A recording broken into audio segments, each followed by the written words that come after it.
Before we get into today's video, I want to talk to you about when I was learning how to ride a motorcycle. In preparation for the driving test, you have to do U-turns. U-turns, for those of you who don't ride, might seem like a non-thing, right? You just turn the bike around and away you go. But they're not quite as simple as that, because a motorcycle will naturally balance itself with the forward speed that it has. And it's why a huge number of people can cycle without their hands actually being on the handlebars. But the only problem is, to do a U-turn, you're going slow, and the slower you go, the more difficult it is to balance a bike.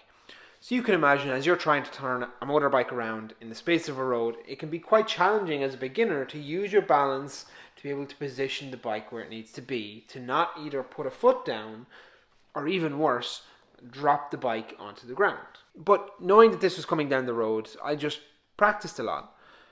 For 10 minutes before every single ride, I would go out into a car park that was very close to my home, and I would just practice U-turns. Ultimately, the goal was to be starting in a car parking spot here, and there was one right next to it, that I was able to get it done and be facing the opposite direction within those two spots. The plan was just get my U-turns down into two spots, knowing that if I could do that, there would be no issues on the day of the tests.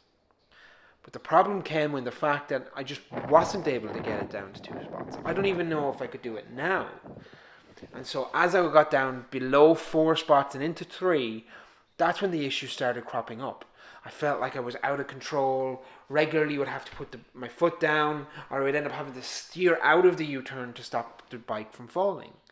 Before I knew it, I was telling myself that I wasn't going to be able to get this done before the test. It wasn't going to happen. And it was only when I bumped into somebody who I used to work with who had just done their test, and I asked them how it went, that everything came good. He had told me where he had done his driving test, and specifically what part of the town the U-turn was done in. So straight away I drove out, had a look at the area, and it turns out that the space I had available was the equivalent of about 7 car parking spots. And I wasn't going to have an issue at all. The reason I tell you this is that if we don't have our goals incredibly clearly set out, including what's going to be required for success, we can oftentimes end up making mistakes. And I made 2. The first one was not being overly clear in what kind of a space I needed to be doing a U-turn in.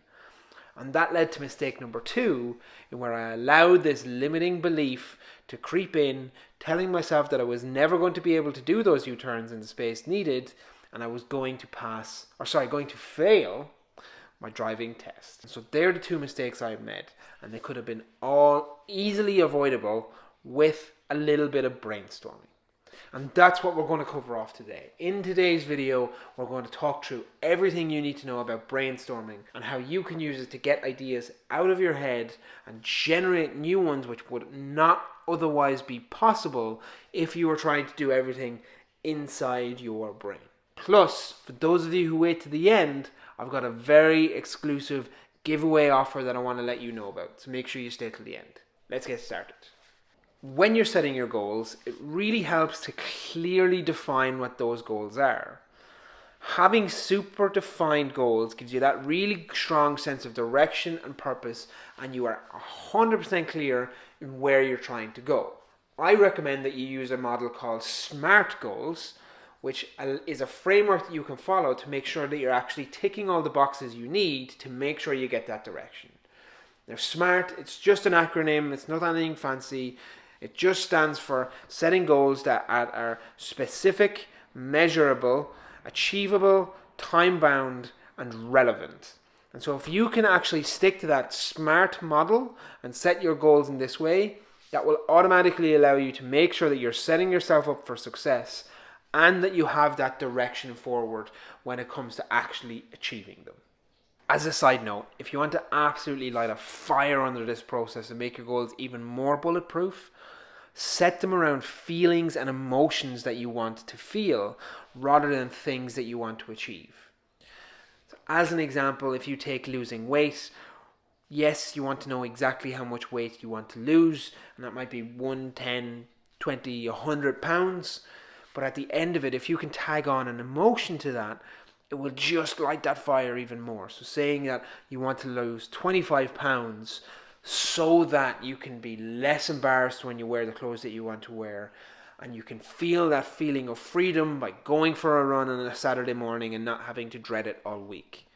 The more emotion you can build into your goals, the better chances of success you're going to have. Alright, so we're in a really good spot. Now what we have is we have our goals and you've made them smart. You made them so that you know exactly where you're going and they're specific enough to make sure that that direction is very set and you have intention behind the actions that you need to take. Perfect. But now we need to start generating some ideas on how we actually make those goals happen. And that's where brainstorming comes in. Everybody has heard this term of brainstorming before. It needs to be non-judgmental. It's just about generating ideas. And I can't stress that enough. If you're limiting your thoughts before you actually go through the brainstorming process, you're avoiding some massive, massive benefits of actually brainstorming. For me, the biggest one that isn't kind of airy-fairy and, ooh, just let's see what falls out, is that by getting the ideas that I have out of my head and onto paper, I can see them in front of me, which will allow me to make connections which isn't possible to do in my head. And this has happened so many times. This happens pretty much every single time I brainstorm. By getting your ideas out of your head and onto paper, onto some other medium, you allow your subconscious brain to process them differently and get these ideas flowing. That's why we brainstorm. And going into this, I have 3 recommendations on how you can actually go through that process to get these ideas from your head onto paper so that you can actually start generating results. The first method I use for brainstorming is called mind mapping. And this is the one that most of you will be most common with, and it's probably the thing that pops into your head when I say brainstorming.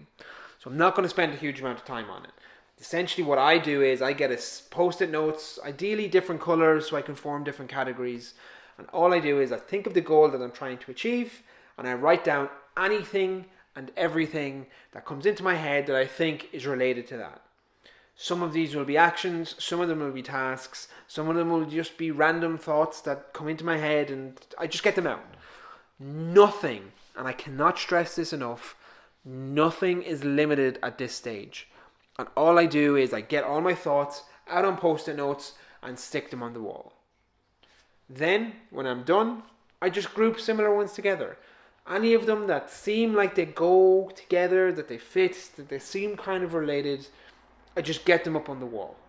And this is then where the ideas start falling out. It's like, oh, I can do this, and I never thought of pairing that with that, and oh, we could do this, and all these patterns start to form because I'm not holding on to all these ideas in my head, trying to keep this kind of display or wall of ideas kind of in space in my brain.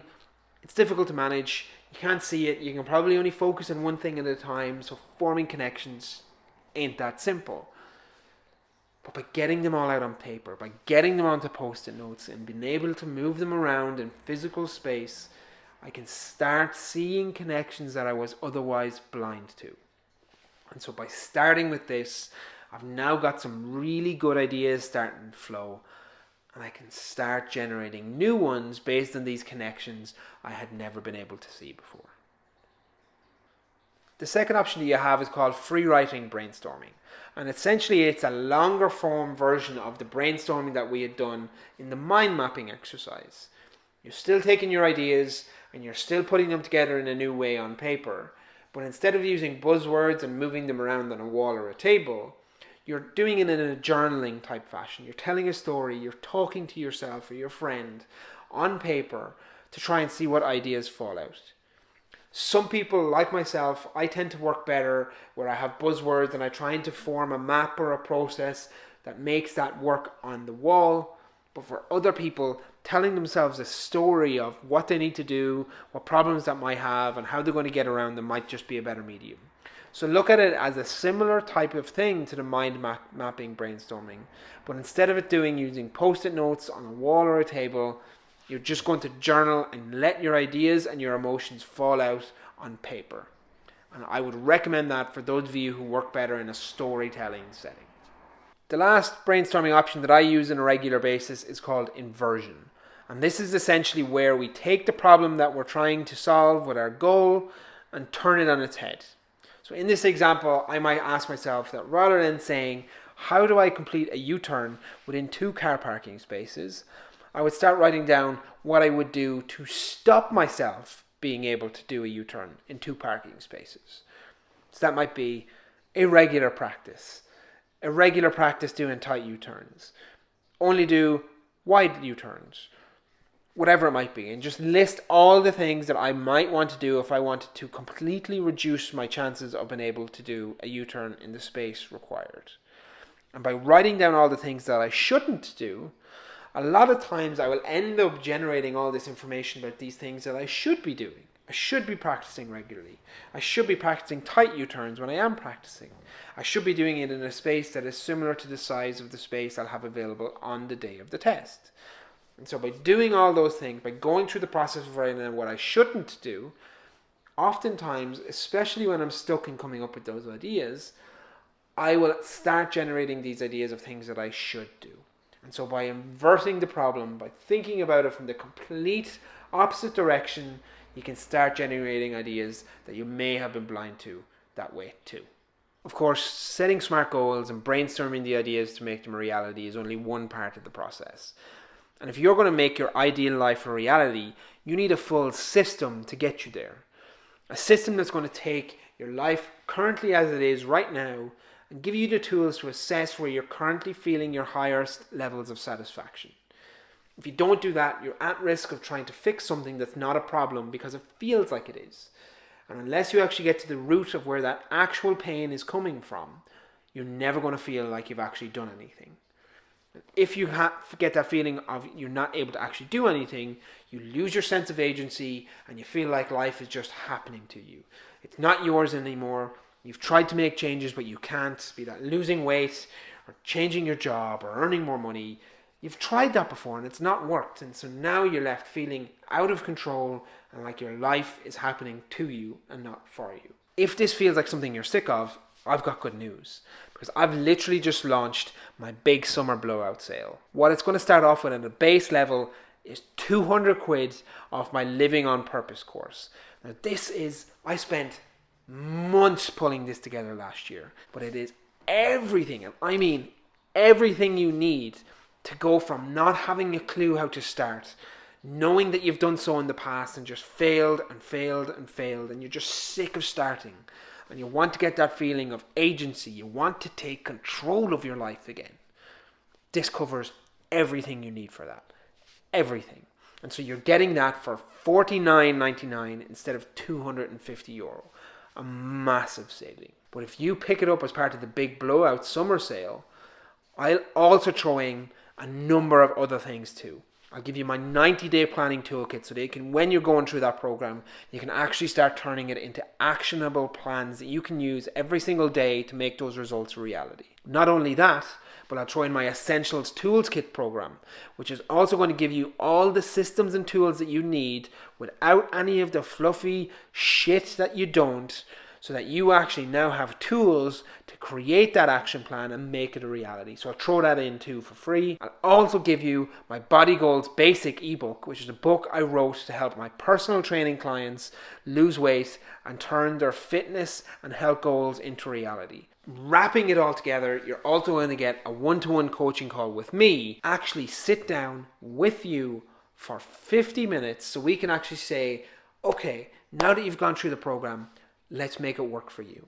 Let's apply it directly to your specific situation and make sure that you have that control and that feeling like you own your own life and it's finally here for you to take, all within the space of 4 weeks. So if this sounds like something that you're interested in, all you need to do to get access is comment GAME down below, GAME, and I'll send you everything you need. Alright folks, that's this week's video. Hope you have a great week and I will talk to you next week. Comment GAME down below. See you soon. Peace.